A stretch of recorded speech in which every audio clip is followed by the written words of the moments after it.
నమస్తే అన్న, అందరికీ నమస్కారం. కువైట్ దేశవ్యాప్తంగా పోలీసులు తనిఖీలు చేస్తూ ఉన్న విషయం అందరికీ తెలిసిందే. ఈ నేపథ్యంలో కువైట్లో ఒక కువైటీ మహిళనైతే పోలీసులు ఆపారనమాట. ఆపిన తర్వాత ఆమె పైన ఉన్న ట్రాఫిక్ జరిమానాలు చూసి పోలీసులు షాక్ అయ్యారనమాట. వివరాల్లోకి వెళితే భద్రతా వర్గాలు స్థానిక మీడియాకు తెలిపిన వివరాల ప్రకారం 50 ఏళ్ల వయసు ఉన్న కువైట్ మహిళను సాధారణ భద్రతా తనిఖీలలో అయితే ఆపడం జరిగింది. ఆమె పేరు మీద వేల దినార్ల విలువైన డజన్ల కొద్దీ ట్రాఫిక్ ఉల్లంఘనలు నమోదైనట్లు అధికారులు కనుగొన్నారు.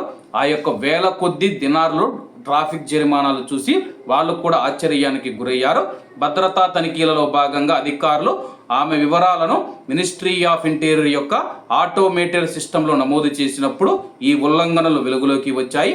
ఆ సిస్టంలో అతివేగం, రెడ్ లైట్ దాటడం మరియు ఇతర ట్రాఫిక్ ఉల్లంఘనలతో సహా నేరాల యొక్క సుదీర్ఘ జాబితా కనిపించింది. ఆమె పేరు మీద నమోదైన ఒక వాహనానికి లేదా అనేక వాహనాలకు ఈ ఉల్లంఘనలు సంబంధించినవని చెప్పేసి, అలాగే యొక్క ఉల్లంఘనలు ఎప్పుడు జరిగాయి మరియు జరిమానాలు ఎందుకు చెల్లించబడలేదనే విషయాలను నిర్ధారించడానికి అధికారులు ఇప్పుడైతే విచారణ చేస్తూ ఉన్నారు. ఆ మహిళ తనకు సాహిల్ అప్లికేషన్ వాడకం గురించి తెలియదని అధికారులకు చెప్పినట్లు సమాచారం. బహుశా తనపై జారీ అయిన ఉల్లంఘన నోటిఫికేషన్ల గురించి ఆమెకు తెలిసి ఉండకపోవచ్చని చెప్పేసి అధికారులు భావిస్తూ ఉన్నారు.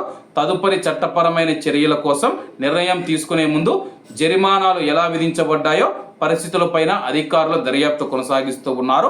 వాహనదారులు తమ యొక్క ట్రాఫిక్ రికార్డులను జాగ్రత్తగా చూసుకోవాలని, ట్రాఫిక్ కోర్టుకు వెళ్లేలోపే పెండింగ్లో ఉన్న ఉల్లంఘనలను పరిష్కరించుకోవాలని చెప్పి మినిస్ట్రీ ఆఫ్ ఇంటీరియర్ కోరుతూ ఉన్న తరుణంలో ఈ కేసు వెలుగులోకి వచ్చింది.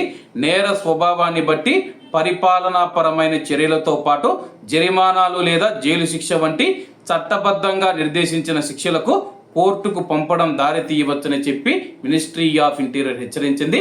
కాబట్టి కువైట్లో ఉన్న మన డ్రైవర్ అన్నలందరూ జాగ్రత్తగా ఉండండి. కాబట్టి అందరూ బాగుండాలి, అందులో మనం ఉండాలి. అందరికీ నమస్తే అన్న, జై హింద్.